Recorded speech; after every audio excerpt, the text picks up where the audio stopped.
Hi friends, welcome back to our channel. So మన తెలుగులో అయితే బిగ్ బాస్ సీజన్ 8 అయితే స్టార్ట్ అయింది.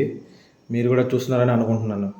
అయితే నాకు ఒక విషయం ఏమనిపించిందంటే ఫ్రెండ్స్, మన చీఫ్ అయ్యే ఆ, విషయంలో ఫస్ట్ నిఖిల్ అయ్యాడు, తర్వాత నైనిక అయింది. థర్డ్ వన్ సెలెక్ట్ చేసే విషయంలో నాకైతే కొంచెం వీళ్ళిద్దరు కలిసి పార్షియాలిటీ చూపించి కొంచెం ఆ యష్మి అనే ఆమెని తీసుకున్నట్లుగానే అనిపించింది ఫ్రెండ్స్.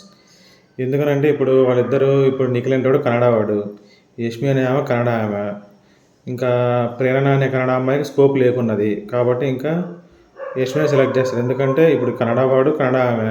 ఇప్పుడు నైనిక మన తెలుగు వాళ్ళకి ఎట్లా పరిచయము, ఆ కన్నడ డ్యాన్స్ మాస్టర్ ఒక అతను ఉండేవాడు, 100 మందిని తీసుకొచ్చి డీలో డ్యాన్స్ చేసేవాడు. సో అతని ద్వారా పరిచయం కాబట్టి తనకు కొంచెం గ్రాటిట్యూడ్ చూపిద్దామని చెప్పి ఇట్లా చేసిందనమాట. చేసిందని నాకు అనిపిస్తుంది, నేనేమి కన్ఫర్మ్గా చెప్పట్లేదు. కాబట్టి ఇద్దరు నేను కన్నడ వాళ్ళ ద్వారా ఫెచ్ అయ్యాను కాబట్టి నేను నైనిక, నేను కన్నడ నువ్వు కన్నడ కాబట్టి నీకు ఇద్దరు కలిసి ఆ కన్నడ ఇంకా ఉన్న గ్రూప్లో స్కోప్ ఉన్నది ఎవరికంటే యష్మికి, కాబట్టి యష్మిని సెలెక్ట్ చేశారు. జనరల్గా మనం చూసుకుంటే ఇప్పుడు ఆ మిగతా వాళ్ళలోకి శేఖర్ భాష కన్నా, మిగతా బేబక్క కన్నా ఇంకా ఉన్నది ఎవరంటే మన వరంగల్ డైరీస్ కుర్రాడు అఫ్రిది ఉన్నాడు.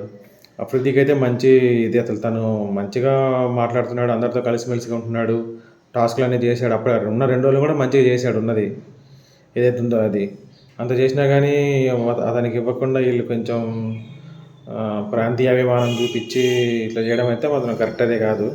సో నేను ఏమనుకుంటున్నా అంటే మనం అందరం కలిసి ఎప్పుడైతే యష్మి అనే ఆమె నామినేషన్లలో ఉంటుందో ఆమెకు తప్ప మిగతా అందరికి ఓట్లు గుద్దాలి ఫ్రెండ్స్. ఎందుకంటే ఇది మన తెలుగు బిగ్ బాస్, మన తెలుగు వాళ్ళు ఎక్కువగా ఉంటే వాళ్ళు తెలుగులో మాట్లాడతారు, మనకి బాగా అర్థమవుతుంది, మనం ఎంజాయ్ చేస్తాం. చివరిగా ట్రోఫీ కూడా మన తెలుగు వాళ్ళకే వస్తే అదొక ఆనందం. మనకు రాకపోయినా మన మనవాడి కన్నా వచ్చిందని ఒక సంతృప్తి అయితే ఉంటుంది. అంతేగాని ఎక్కడో స్టార్ మా కన్నడ బ్యాచ్ అందరినీ పట్టుకొని వచ్చి ఈ కన్నడ వాళ్ళందరినీ పెట్టి ఊరికి ఇట్లా చేయడం మాత్రం కరెక్ట్ అయితే కాదు అది. సో మనమైతే ఈసారి నుంచి మన తెలుగు వాళ్ళు ఎవరైనా నామినేషన్లు ఉంటే వాళ్ళకి ఓట్లు గుద్దడం ఇట్లాంటివి చేసి మన మన అభిమానాన్ని చాటుకుందాం.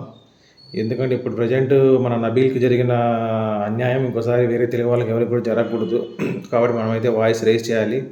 ఎలా రేస్ చేయాలంటే ఊరికనే అన్నపూర్ణ స్టూడియో దగ్గరికి వెళ్ళి గోల్ చేయడం అయితే కాదు ఫ్రెండ్స్. ఈ విధంగా మనం మన ఓట్ల రూపంలో Telugu people will support Telugu contestants. Telugu ప్రజలు తెలుగు ఆటగాళ్ళను మాత్రమే ఓటేసి గెలిపిస్తారు అని మనం ప్రూవ్ చేద్దాం ఫ్రెండ్స్. ఓకేనా? That's all for today. See you in the next video.